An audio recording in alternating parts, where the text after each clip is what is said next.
Hello, good evening, नमस्कार। उत्तराखंड के जंगल में भीषण आग लगा हुआ है, यानी देवभूमि अभी संकट में है। हालांकि कुछ पार्ट में जो आग लगा हुआ है उसको कंट्रोल के बुझा दिया गया, जिसमें इस्तेमाल किया गया है बॉम्बे बकेट, बॉम्बी बाल्टी या हेलीकॉप्टर बकेट भी इसे बोलते हैं। अब हम सबसे पहले देखते हैं न्यूज। न्यूज क्या है? बहुत बड़ा एक फॉरेस्ट फायर यानी जंगल में आग लगा हुआ था। कहाँ पे? नैनीताल, जो उत्तराखंड में, वहाँ पे लगभग 60 घंटा तक वह आग रहा, जिसके कारण इंडियन एयरफोर्स को भी उसमें पर्सनल को उसमें लगाना पड़ा। MI-16 चॉपर हेलीकॉप्टर का इस्तेमाल किया गया। हालांकि नैनीताल, हल्द्वानी और रामनगर का जो फॉरेस्ट डिवीजन है वह सबसे ज़्यादा प्रभावित है। इससे फायर को, जो आग को है, बुझा दिया गया है बहुत पार्टों में, बहुत पार्ट से, जिस इस्तेमाल किया गया है बॉम्बी बकेट का, जो एक बहुत अमाउंट यानी बहुत बड़ा अमाउंट यानी बहुत ज़्यादा पानी ले जाते हैं और डायरेक्ट फ्लेम पे ही डालते हैं, है ना। इसको बोलते हैं बॉम्बे बकेट। अब हम देखते हैं जो फॉरेस्ट फायर है, जंगल में जो आग लगते हैं, उत्तराखंड में बराबर आग लगते रहते हैं, इसका क्या कारण होता है, और एज ए होल इंडिया का थोड़ा सा फॉरेस्ट देखेंगे। उसके बाद यह बॉम्बे बकेट देखेंगे। इसके अलावा भी रेन वगैरह भी आग पे, वहाँ बारिश आ गया है, जिसके कारण आग पे काबू पा लिया गया है। लेकिन फिर भी बहुत क्षति हुआ है वहाँ से, लोकल जो कम्युनिटी है, लोकल जो रहते हैं वहाँ पे इस तरह आग लगी हुई है। बड़ा भयानक आग लगी हुई थी उत्तराखंड नैनीताल में इस तरह। अब हम देखते हैं क्या फ्रीक्वेंसी है, क्यों बार बार आग लगते हैं इंडिया में, स्पेशली इन द उत्तराखंड में। तो जो फॉरेस्ट फायर सीजन जो है, जंगल में आग लगने का जो मौसम होता है ना इंडिया में, वह नवंबर से शुरू होता है और जून तक जाता है। इसी महीने के बीच में ही आग लगते हैं जंगल में। इसका कारण होता है अभी टेम्परेचर कारण होता है, प्रेसिपिटेशन, बारिश का मौसम कारण होता है, वेजिटेशन, वनस्पति, नमी, ये सारे मिलके इस आग को लगाते हैं। हालांकि एक्सपर्ट की बात, अगर एक्सपर्ट के अनुसार 3 कारक है जो फॉरेस्ट को, फायर यानी जंगल में आग को फैलाने में भूमिका निभाते हैं। पहला है फ्यूल लोड। आप जानते हैं किसी भी फायर को, आग को लगने के लिए सबसे पहले फ्यूल की जरूरत होती है। तो इस समय में फ्यूल बहुत ज़्यादा होता है। क्यों?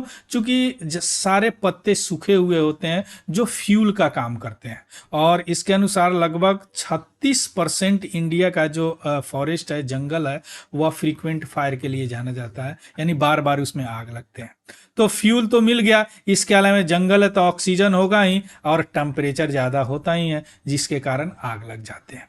अगर फॉरेस्ट सर्वे रिपोर्ट कोई की बात माने 2021 के अनुसार, एनालिसिस के अनुसार, तो नॉर्थ ईस्टर्न जो इंडिया है वह सबसे ज़्यादा टेंडेंसी उनमें, यानी जंगल में आग सबसे ज़्यादा वहीं लगते हैं। ये सब कारक सबसे ज़्यादा वहीं पे होते हैं, है ना। अब हम देखते हैं कि क्या कारण है या फॉरेस्ट फायर का। सबसे जो मोस्टली फायर होते हैं, वो जो आग लगते हैं जंगल में, वो मैन मेड होते हैं। क्योंकि वहाँ के जो लोकल कम्युनिटी होते हैं उनके एग्रीकल्चर, कृषि में चेंज होता है। इसके अलावा लैंड यूज जो पैटर्न करते हैं, यानी लैंड का जो यूज करते हैं, अनचेक्ड करते हैं, उनको एग्जामिन नहीं किया जाता है लोकल कम्युनिटी द्वारा। फॉरेस्ट डिपार्टमेंट का एक रिपोर्ट है, उसके अनुसार 4 कारण है इस जंगल में आग लगने का स्पेशली उत्तराखंड में।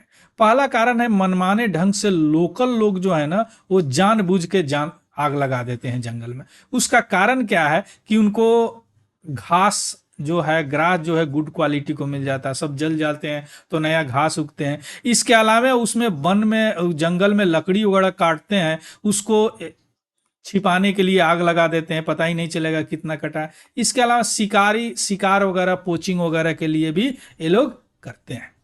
इसके अलावा केयरलेसनेस भी होता है, जैसे वहां से कोई नंगा तार जा रहा है, शॉर्ट सर्किट हो गया, आग लग जाएंगे। चूंकि फ्यूल लोड है ही, ऑक्सीजन है ही, टेम्परेचर है ही। फार्मिंग रिलेटेड भी एक्टिविटी होती है, जिसमें ग्रास वगैरह भी आ गया, है ना। इसके अलावा नेचुरल रीजन भी होते हैं जो कि मैन मेड नहीं होते हैं, वो नेचर देता है ना। तो जैसे बिजली वगैरह गिरने से, लाइटनिंग वगैरह से भी आग लग जाती है। तो ये 4 रीजन है। ये तो मनमाने ढंग से, ये तो लोकल कम्युनिटी द्वारा लगाए जाते हैं, केयरलेसनेस भी होती है। इसके अलावा फार्मिंग रिलेटेड और नेचुरल रीजन भी होते हैं इस फॉरेस्ट फायर का, यानी जंगल में आग लगने का। अब हम आते हैं कि कैसे इस आग को बचाया जा सकता है और उसको बुझाया भी जा सकता है। Ministry of environment forest on climate change MOEFCC के अनुसार कुछ लिस्ट किए गए हैं, जैसे अर्ली डिटेक्शन के, यानी पहले सूचना दे दिया जाए कि हाँ अब यहाँ पे आग लगने वाली है या लग चुकी है, तो उसके लिए एक टावर बनाने का लिस्ट किया गया है। और उस टावर में satellite based remote sensing technology GIS tool लगाया जाएगा।